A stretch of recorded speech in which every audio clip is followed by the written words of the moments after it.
Assalamualaikum warahmatullahi wabarakatuh. Innal hamdalillah nahmaduhu wa nasta'inuhu wa nastaghfiruh wa na'udzubillahi min syururi anfusina wa min sayyiati a'malina. May yahdihillahu fala mudhillalah wa may yudlil falan tajida lahu waliyyan mursyida.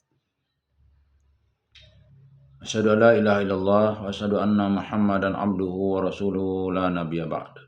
Allahumma fassalli wa sallim ala hadzal nabiyil karim Muhammadin sallallahu alaihi wasallam wa ala alihi wa sahbihi ajmain.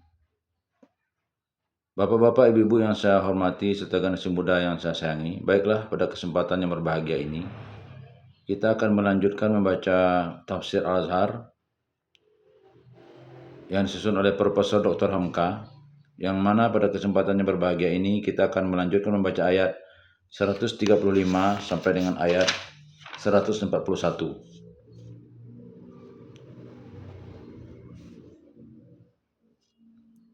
A'udzu billahi minasy syaithanir rajim.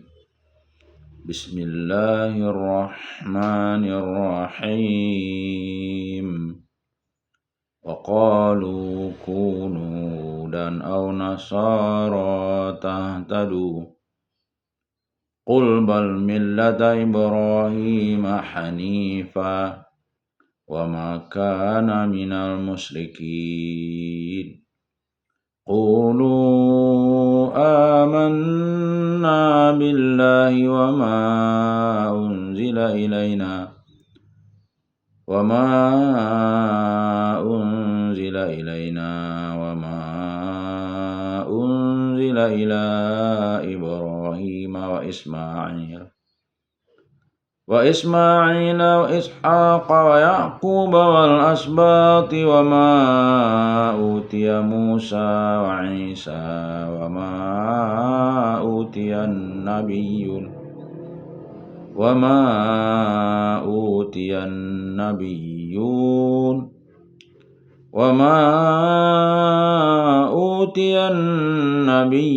min rabbihim la nufarriqu baina ahadin minhum wa nahnu lahu muslimun. Fa in amanu bimithli ma amantum bihi faqad ihtadaw wa in tawallaw fa innama hum fi shiqaq fasayakfikahumullah wa huwas sami'ul alim. Sibghatallah wa man ahsanu minallahi sibghah wa nahnu lahu 'abidun. Qul atuhajjunana fillahi wa huwa rabbuna wa rabbukum wa lana a'maluna wa lakum a'malukum wa nahnu lahu mukhlisun.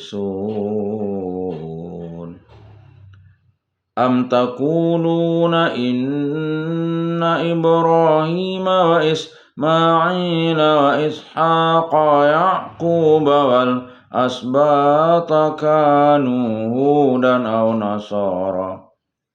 Qul a antum a'lamu amillah wa man azlamu mimman katama syahadatan 'indahu minallah wa ma Allahu bighafilin 'amma ta'malun.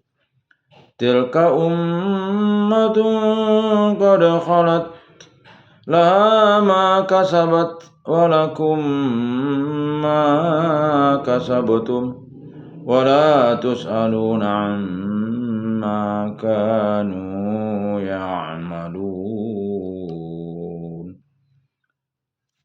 Ayat 135. Dan mereka berkata, menjadilah kamu Yahudi atau Nasrani supaya kamu dapat petunjuk. Katakanlah, bahkan agama Ibrahim yang lurus, dan bukanlah dia dari orang-orang yang musyrik. 136. Katakanlah oleh kamu, Kami percaya kepada Allah dan kepada apa yang diturunkan kepada kami, dan apa yang diturunkan kepada Ibrahim dan Ismail dan Ishak dan Yakub dan anak cucu, dan kepada apa yang diberikan kepada Musa dan Isa, dan apa yang diberikan kepada nabi-nabi daripada Tuhan mereka. Tidaklah kami membeda-bedakan di antara seseorang pun dari mereka, dan kami kepadanya semua menyerah diri. 137. Maka jika mereka percaya sebagaimana yang kamu telah percaya itu, sesungguhnya telah dapat petunjuklah mereka. Tetapi jika mereka berpaling, sesungguhnya mereka akan berpecah belah. Tetapi Allah akan menyelamatkan engkau dari mereka, karena Dia adalah Maha mendengar lagi Maha mengetahui. 138. Celupan Allah. Siapakah lagi yang lebih indah celupannya daripada Allah, dan kami kepadanya lah kami menghambakan diri. 139. Katakanlah, apakah kamu hendak membantah kami perihal Allah? Padahal Dia adalah Tuhan kami dan Tuhan kamu. Dan bagi kami adalah amalan kami, dan bagi kamu adalah amalan kamu, dan kami terhadapnya adalah ikhlas. 140. Ataukah kamu katakan, sesungguhnya Ibrahim dan Ismail dan Ishak dan Yakub dan anak cucu adalah semuanya Yahudi atau Nasrani? Katakanlah, apakah kamu yang lebih tahu ataukah Allah? Dan siapakah yang lebih zalim daripada orang yang menyembunyikan kesaksian dari Allah yang ada padanya, dan Allah tidak lengah dari apa yang kamu kerjakan. 141. Mereka itu adalah suatu umat yang sungguhnya telah berlalu. Mereka akan mendapat apa yang mereka usahakan, dan kamu pun akan mendapat apa yang kamu usahakan, dan tidaklah kamu akan diperiksa perihal apa yang mereka amalkan. Dan mereka berkata, menjadilah kamu Yahudi atau Nasrani supaya kamu dapat petunjuk. Pangkal ayat 135. Orang Yahudi berkata, masuklah ke dalam agama Yahudi supaya kamu mendapat petunjuk. Orang Nasrani pun berkata begitu pula. Sekarang setelah dijelaskan duduk perkara, yaitu bahwa yang ditegakkan oleh Muhammad SAW adalah agama Nabi Ibrahim AS, menyerah diri dengan segala tulus ikhlas kepada Allah, dan agama itu jauh terlebih dahulu daripada apa yang dinamakan agama Yahudi atau apa yang dinamakan agama Nasrani, dapatlah disambut seruan mereka mengajak masuk agama mereka itu. Katakanlah, bahkan agama Ibrahim yang lurus. Agama Ibrahim adalah agama yang lurus. Demikian kita artikan kalimat Hanif. Kadang-kadang diartikan orang juga condong, sebab kalimat itu pun mengandung arti condong. Maksudnya satu lurus menuju Tuhan atau condong hanya kepada Tuhan. Tidak membelok kepada yang lain, sebab itu di dalamnya terkandung pula makna tauhid. Itulah agama Nabi Ibrahim. Dan bukanlah dia dari orang-orang yang musyrik. Ujung ayat 135. Oleh sebab agama Nabi Ibrahim AS adalah lurus kepada Allah, dan Ibrahim AS itu sendiri bukanlah seorang yang bersekutukan Allah dengan yang lain, dan itu agama yang kami pegang. Perlu apa lagi kami masuk dalam agama Yahudi atau agama Nasrani? Sebab kalau kedua agama itu berasal lurus pula, tidak mempersekutukan Tuhan dengan yang lain, perlu apa lagi masuk ke dalam agama yang dua itu? Padahal dia pun timbul jauh kemudian di belakang Nabi Ibrahim AS, dan lalu pemuka kedua agama itu mengatakan bahwa agama mereka memang agama Nabi Ibrahim AS juga. Mengapa setengah Yahudi mengatakan Uzair anak Allah? Atau mengapa Nasrani mengatakan Al-Masih anak Allah? Bukankah itu telah musyrik? Atau dapatkah mereka mengemukakan bukti-bukti bahwa agama Nabi Ibrahim AS itu memang agama musyrik? Di kitab yang mana terdapatnya? Orang Yahudi niscaya tidak akan dapat mengemukakan itu dari Taurat, walaupun catatan yang kemudian yang mereka namai Taurat itu. Dan orang Nasrani pun ketika mempertahankan pendirian bahwa Al-Masih anak Allah bukanlah dari nas yang terang dari Injil, melainkan dengan berbagai tafsiran yang sangat jauh di belakang. Kalau pihak mereka mengatakan bahwa masuk Yahudi atau Nasrani lah yang akan dapat petunjuk dari Tuhan, timbullah pertanyaan, apakah mengikuti Nabi Ibrahim AS tidak mendapat petunjuk? Sebab itu mereka harus menjelaskan apa kelebihan agama mereka. Kalau Yahudi mengatakan kelebihannya ialah karena selain dari Taurat, mereka pun telah mempunyai kitab tambahan yang bernama Talmud, yaitu kumpulan dari peraturan-peraturan yang telah dibuat jauh terkemuka daripada wafatnya Nabi Musa AS. Teranglah bahwa Yahudi bukan lagi suatu agama yang memberikan jaminan petunjuk Allah, melainkan pindahan daripada petunjuk Allah kepada peraturan-peraturan yang disusun oleh kahin-kahin dan ahbar mereka. Agama Nasrani pun demikian pula. Kalau mereka mengatakan bahwa mengakui Nabi Isa anak Allah atau Allah sendiri yang menjelma menjadi anaknya untuk menembus dosa manusia, maka kalau kami masuk ke dalam agama itu, kami artinya kembali dari pendirian dari yang terang atau nur ke dalam gelap atau zulumat. Sebab kepercayaan demikian tidak pernah diajarkan Ibrahim AS. Sekarang diterangkan pendirian agama menyerahkan diri atau agama yang lurus dari Nabi Ibrahim AS yang dilanjutkan oleh Nabi Muhammad SAW itu. Katakanlah olehmu, pangkal ayat 136. Seruan memakai kamu ini ialah kepada umat beriman pengikut Nabi Muhammad SAW. Artinya, terangkanlah pendirian Islam yang sebenarnya tentang agama. kami percaya kepada Allah dan kepada apa yang diturunkan kepada kami, yaitu Al-Quran yang disampaikan oleh Nabi Muhammad SAW dan apa yang diturunkan kepada Ibrahim, Ismail dan Ishak dan Yakub dan anak cucu. Dan sudahlah dijelaskan tadi bahwasanya dasar ajaran Ibrahim alaihissalam yang dilanjutkan oleh Ismail alaihissalam, nenek moyang orang Arab, dan Ishak alaihissalam dan Yakub alaihissalam, nenek moyang Bani Israel, adalah satu juga, yaitu menyerah diri kepada Allah. Inilah dipegang teguh oleh anak cucu mereka, yaitu anak Nabi Yakub alaihissalam yang 12 orang dan keturunan mereka. Dan kepada apa yang diberikan kepada Musa dan Isa dan apa yang diberikan kepada nabi-nabi dari Tuhan mereka, tidaklah kami membeda-bedakan di antara seorang pun dari mereka, dan kami kepadanya semua menyerah diri. Ujung ayat 136. Inilah dia pokok ajaran Islam. Segala nabi-nabi itu sama-sama dipercayai dan diimani. Kepada Ibrahim alaihissalam dan anak-anaknya diturunkan wahyu, kami percaya akan ajaran itu. Kepada Musa alaihissalam dan Isa alaihissalam diberikan Taurat dan Injil. Kami pun percaya bahwa Tuhan memang memberikan kitab itu kepada mereka. Dan nabi-nabi yang lain pun ada yang diberi kitab-kitab, suhuf atau zabur. Semuanya itu adalah dalam kepercayaan kami. Dan kepada Tuhan Allah sendiri kami tetap menyerah diri. Kami tetap Muslim. Dengan sebabnya demikian, kalau kami kabulkan ajakan kamu, ajakan Yahudi supaya masuk Yahudi, atau ajakan Nasrani supaya masuk Nasrani, artinya ialah bahwa kami pindah dari lapangan yang besar ke dalam bilik kecil. Bagi kami agama itu bukanlah kebangsaan sempit, bukan membangun diri kepada satu suku kaum, yaitu keturunan Yahudi, dan bukan pula kepada tempat lahir seorang nabi, yaitu negeri Nazaret. Dan kalau kami masuk ke dalam agama Yahudi, artinya kami menanggalkan kepercayaan kami kepada Isa Al-Masih dan Muhammad, mengkafiri kembali dua kitab suci yang penting bagi umat manusia, yaitu Injil dan Al-Quran. Dan kalau kami masuk Nasrani, kami wajib mendustakan kebenaran yang dibawa oleh Al-Quran, padahal di mana kesalahan Al-Quran, cobalah tunjukkan. Dan kalau masuk Nasrani wajib memandang Muhammad Nabi dusta, padahal apakah kedustaannya, cobalah buktikan. Maka jika mereka telah percaya sebagaimana yang telah kamu percaya, sesungguhnya telah dapat petunjuklah mereka. Pangkal ayat 137. Dengan pangkal ayat ini mereka diajak berpikir yang waras, yang logis menurut mantik. Kalau mereka sudi menurut pikiran yang teratur, tidak dipengaruhi oleh hawa nafsu yang mempertahankan golongan, tentu mereka akan menyetujui, yaitu bahwa sekian nabi, sejak dari Nabi Ibrahim alaihissalam sebagai nenek moyang, sampai kepada Ismail alaihissalam, sampai kepada Musa alaihissalam sebagai rasul, pahlawan pembebas Bani Israel dari belenggu perbudakan Fir'aun, sampai kepada Isa Al-Masih sebagai pemberi peringatan kembali akan pokok ajaran Taurat, adalah semuanya beliau-beliau itu penegak dari hanya satu paham saja, yaitu menyerah diri kepada Allah yang tunggal.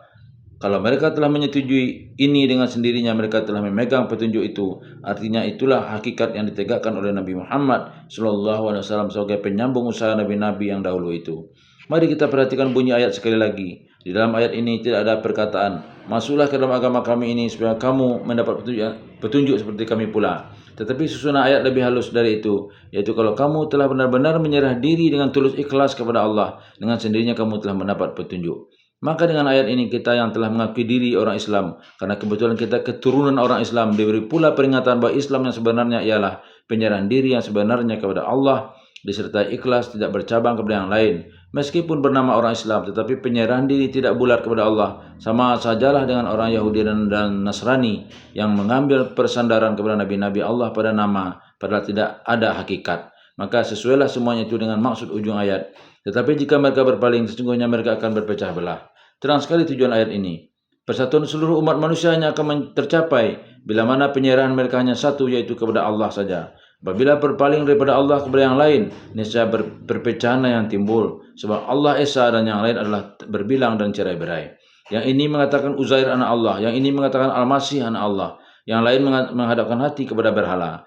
Perpalingan membawa perpecahan dan perpecahan membawa permusuhan. Tidak ada agama lagi yang tegak, tetapi mempertahankan pengaruh dan kedudukan. Berkali-kali, beratus, bahkan beribu kali terjadi peperangan dan pertumpahan darah, karena mempertahankan pendirian masing-masing dan tidak bertemu jalan damai. Maka kepada Nabi Muhammad SAW sudah teguh dan tetap, tidak berkisar lagi, yaitu pegangan Nabi Ibrahim AS tadi, Hanifan Musliman. Perselisihan yang terjadi di antara penyembah berhala sesama penyembah berhala, semuanya tidak akan membahayakan bagi Rasul dan orang yang beriman kepada ajarannya, asal mereka tidak berganjak dari pendirian yang digariskan itu. Bahkan mereka lah yang akan membawa damai bagi segala yang bertentangan. Fasayakfikahumullah. Allah akan menyelamatkan engkau daripada mereka. Ayat sekelumit kecilnya amat luas yang dicakupnya. Asal pegangan sudah ada, asal tauhid sudah matang, janganlah bimbang menghadapi hidup. Tidak ada syaitan yang akan dapat memperdayakan, tidak ada jin yang akan dapat mempengaruhi, tidak ada manusia yang akan dapat membujuk. Demikian luas dan dalamnya pengaruh sabda Tuhan yang sepatah ini sehingga dia dapat kita ingat di waktu-waktu kita menghadapi bahaya ada apapun yang kita hadapi, namun Tuhan akan tetap menyelamatkan dan memelihara kita asal kita pun ingat selalu kepadanya karena dia adalah Maha mendengar lagi Maha mengetahui. Ujung ayat 137. Tuhan mendengar apa pokok yang diperselisihkan dan Tuhan mengetahui apa tujuan mereka masing-masing. Dan Tuhan pun mendengar dan mengetahui apa kegiatan muslimin sendiri di bawah pimpinan Rasulnya menegakkan dakwah Islamiah yang sejati. Apabila Rasul Allah dan orang-orang yang beriman sertanya tetap berpegang teguh pada pendirian yang telah digariskan Allah itu, kemudian diberikan Tuhan jaminan yang tertinggi atas nilai pendirian agama Nabi Ibrahim AS itu, maka sabda Tuhan, celupan Allah, dan siapakah lagi yang lebih bagus celupannya daripada Allah? Pangkal ayat 138. Sibghatallah, celupan Allah. Berkata Al-Akhfasi dan lain-lain, celupan Allah artinya agama Allah.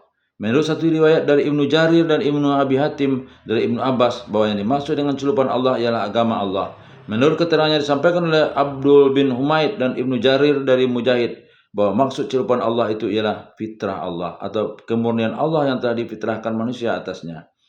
Menurut satu penafsiran pula dari Qatadah yang dirawikan oleh Ibnu Jarir dan Ibnu Munzir, berkata Qatadah, orang Yahudi mencelup anak-anaknya dengan celupan keyahudian. Orang Nasrani pun mencelup anak-anaknya dengan celupan kenasranian. Tetapi sesungguhnya celupan yang asli daripada Allah ialah Islam. Dan tidak ada satu celupan pun yang lebih bagus dan lebih bersih daripada celupan Islam.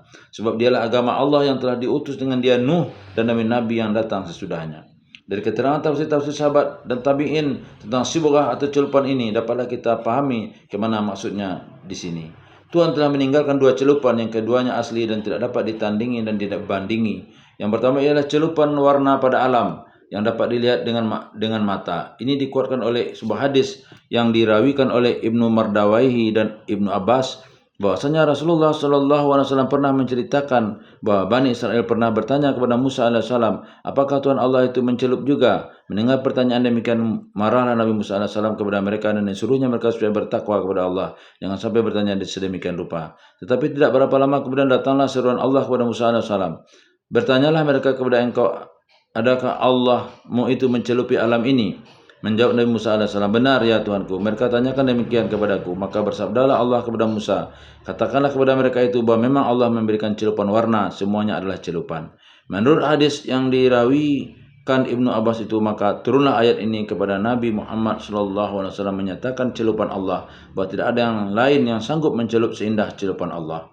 Dari kedua macam tafsir ini dapatlah kita memahami bahwa keduanya dapat diterima. Pertama ialah bahwa alam ini dicelup oleh Tuhan sendiri dengan warna-warni yang merah, yang hitam, yang jingga, ungu, lembayung, merah jambu, merah muda, hijau, hijau laut, biru, biru laut, putih, kecubung dan lain-lain sebagainya. Sebagaimana yang disebutkan Tuhan kepada Nabi Musa AS ketika Bani Israel bertanya itu. Dengan memegang tafsir ini, maka ayat ini dapat kita pergunakan buat merenungkan keindahan warna di dalam alam sekeliling kita ini. Warna asli dari Allah, tiap pagi dan tiap petang bertukar celupannya, yang kelihatan kemarin tidak kelihatan lagi hari ini, dan besok lain lagi. Berjuta-juta hari telah berlalu dan berjuta pula hari akan datang sampai datang hari kiamat kelak.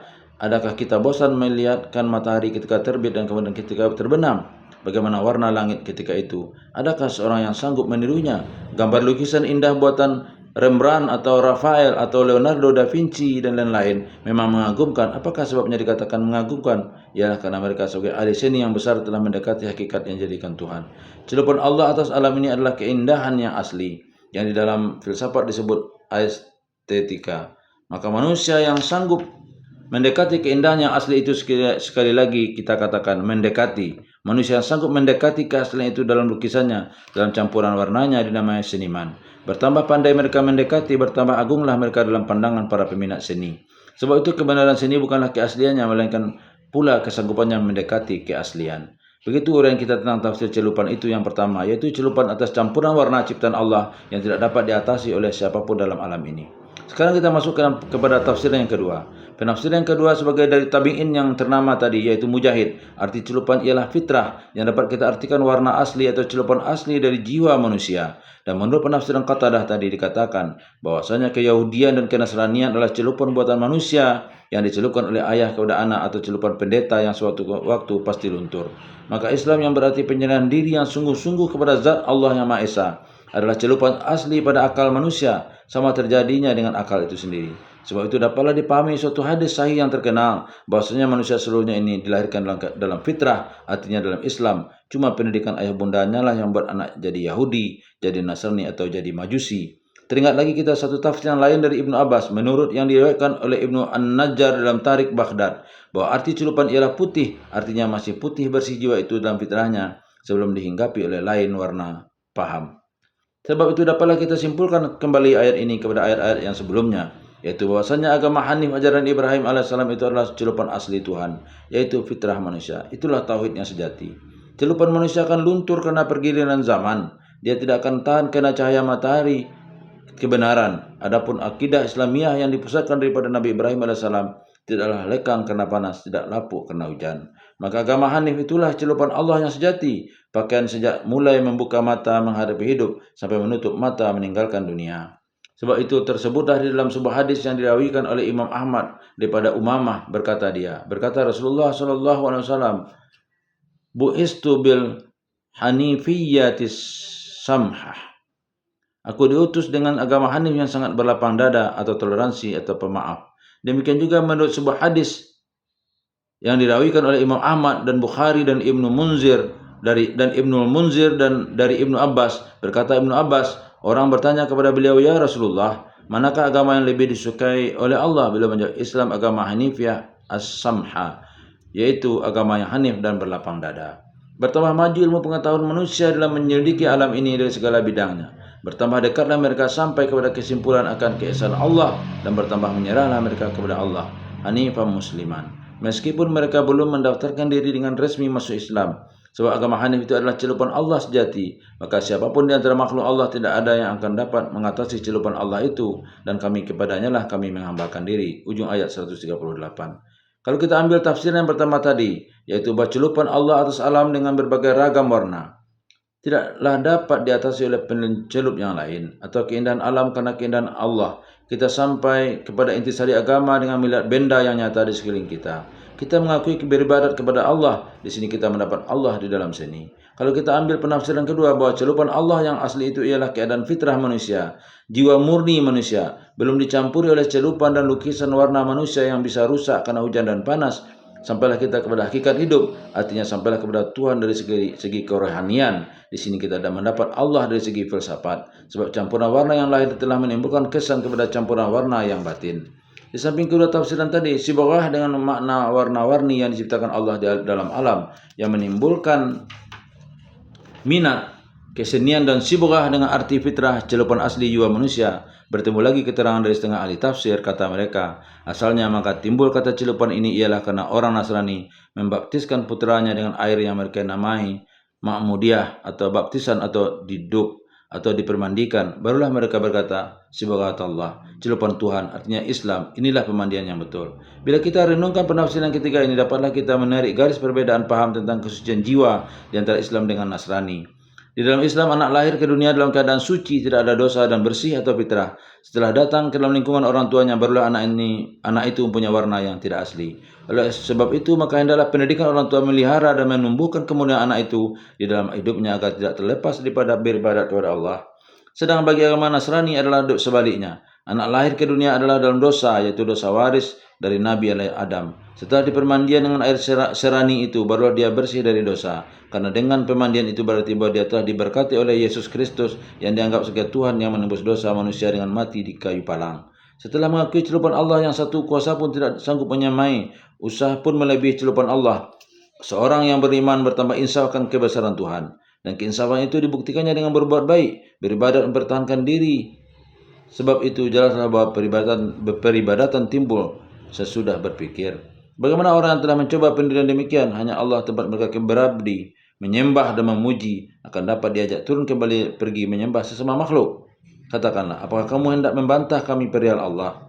Pangkal ayat 139. Apakah kamu hendak membantah kami karena kepada sangkaanmu bahwa Allah telah menentukan hanya Bani Israel lah yang kaum yang terpilih?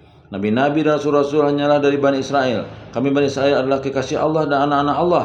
Dan kalau kami masuk neraka, kami hanya berbilang hari saja. pendeknya dalam tingkah dan caramu selama ini. Kamu hendak memonopoli Allah hanya untuk kamu. Bagaimana kamu mendakwakan demikian, wahai saudara-saudara kami Ahlul Kitab, padahal Dia adalah Tuhan kami dan Tuhan kamu. Kita sama-sama makhluknya.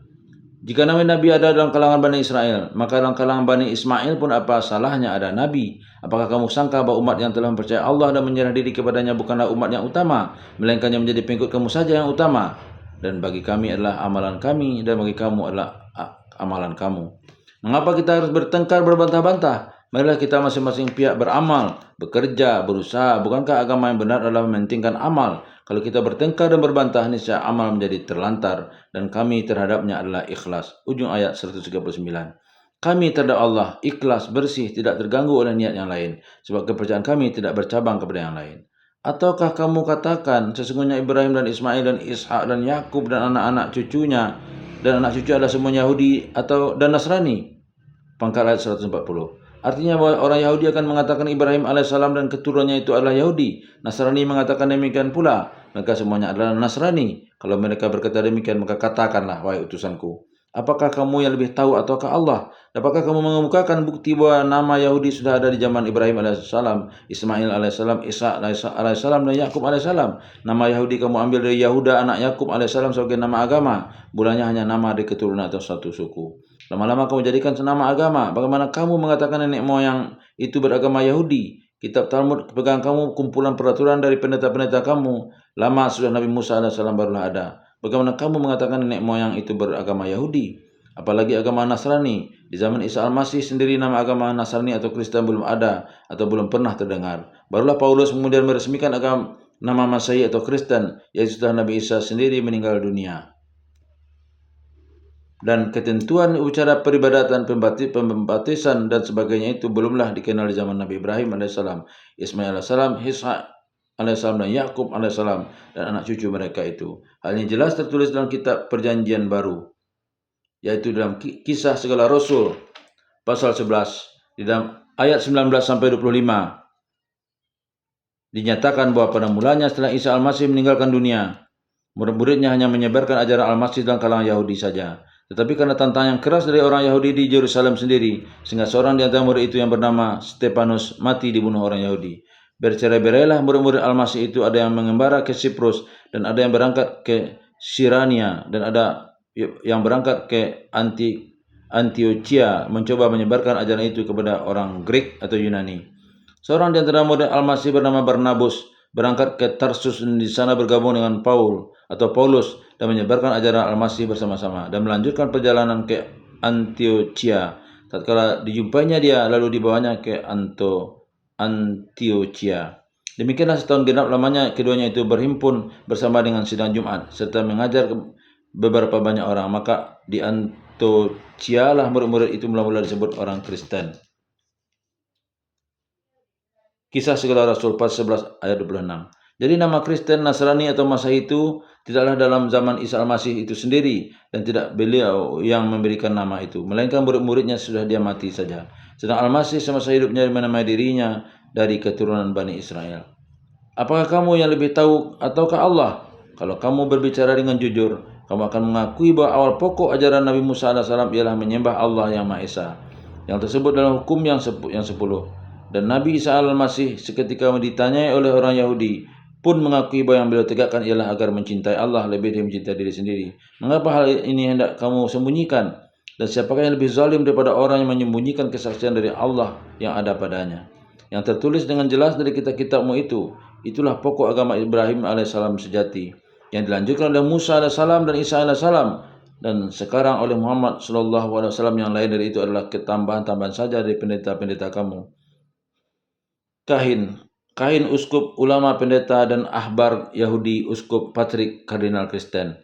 Dan Allah tidaklah lengah daripada apa yang kamu kerjakan. Ujung ayat 140. Artinya pemalsuan-pemalsuan yang telah kamu lakukan, tambahan yang telah kamu tambahkan, sehingga keputusan pemuka-pemuka agama yang telah mengubah pokok ajaran yang asal dari Allah tidak lepas dari penglihatan Allah.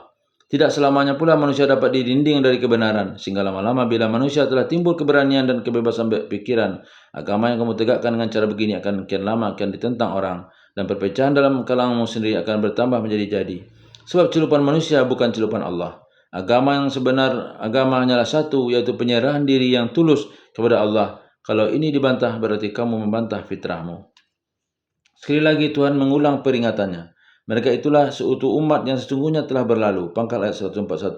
Mereka telah pergi dan yang tinggal hanyalah jejak bekas dan sejarah. Mereka akan mendapatkan apa yang telah mereka usahakan dan kamu pun akan mendapat apa yang telah kamu usahakan pula. Inilah peringatan pada umat yang datang di belakang.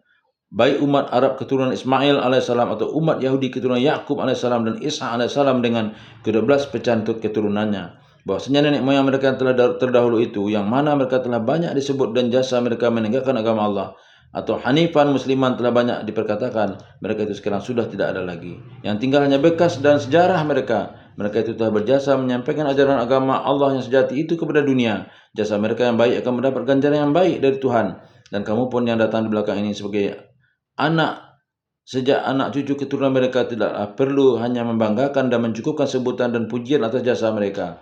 Kalau mereka mendapat ganjaran yang baik dari Allah, bukanlah itu berarti menjadi ganjaran pula, mentang-mentang kamu membanggakan diri sebagai keturunan mereka. Barulah kamu akan mendapat ganjaran setimpal pula dari Tuhan, apabila usaha yang mereka telah lalu itu kamu sambung dengan amalan yang mulia pula. Dan tidaklah kamu akan diperiksa perihal apa yang mereka kerjakan. Ujung ayat 141. Buruk atau baik, mulia atau hina perbuatan umat-umat yang telah terdahulu itu bukanlah tanggung jawab bagi kamu yang datang belakang. Yang akan kamu bertanggungjawabkan di hadapan Tuhan adalah amal usaha kamu sendiri. Inilah satu peringatan yang keras sampai diulang Tuhan 2 kali, yaitu ayat 134 dan ayat 141 ini, yang sama isinya dan sama susunannya. Memang patutlah hal ini diulang-ulangi. Walaupun berpuluh kali, sebab sudah menjadi penyakit bagi suatu umat keturunan umat yang besar, membanggakan amalan nenek moyang, tetapi tidak berusaha menyambung usaha itu. Orang Arab keturunan Ismail alaihissalam di negeri Hejaz membanggakan bahwa mereka adalah keturunan dari pembangunan Ka'bah, padahal mereka telah menyembah berhala. Orang Yahudi di Madinah merasa diri lebih tinggi dari orang Arab dengan menyebut nama nabi-nabi yang diutus Tuhan di kalangan mereka, sejak Musa alaihissalam sampai beberapa nabi dan dari Bani Israel, padahal mereka lah yang banyak membunuh nabi-nabi itu karena tidak cocok dengan hawa nafsu mereka. Sekarang Nabi Muhammad SAW mengajak kembali kepada ajaran pokok yang asli dari nenek moyang itu. Tetapi mereka bertahan pada pendirian-pendirian yang salah, yang telah jauh dari ajaran nenek moyang itu. Ini dapat menjadi pengajaran bagi kita yang datang jauh sesudah Nabi Muhammad SAW. Berapa banyak kita berbanggakan sejarah, sedikit-sedikit sejarah kebesaran Islam, sejarah ulama Islam, sejarah kemenangan Islam, dan semuanya itu memang benar. Tetapi semuanya adalah bekas usaha umat yang telah lalu. Kalau mereka beroleh pahala dari usaha itu, tidaklah kita yang datang di belakang ini yang akan menerimanya. Kita hanya menerima bekas dari usaha itu kita sendiri. Adalah amat membosankan membangga-banggakan zaman yang telah lampau dari usaha orang lain, sehingga masa hanya habis dalam cerita, tetapi tidak dapat menunjukkan bukti dan usaha sendiri. Inilah penyakit dari umat yang telah masuk ke dalam lumpur. Kata pepatah ahli syair, innal fata may yaqulu ha anadha, laisal fata may yaqulu kana abi. Orang muda sejati ialah yang berkata, inilah aku. Bukanlah orang muda sejati, orang yang berkata, bapakku dahulu begini dan begitu. Billahi taufiq wal hidayah. Wassalamualaikum warahmatullahi wabarakatuh.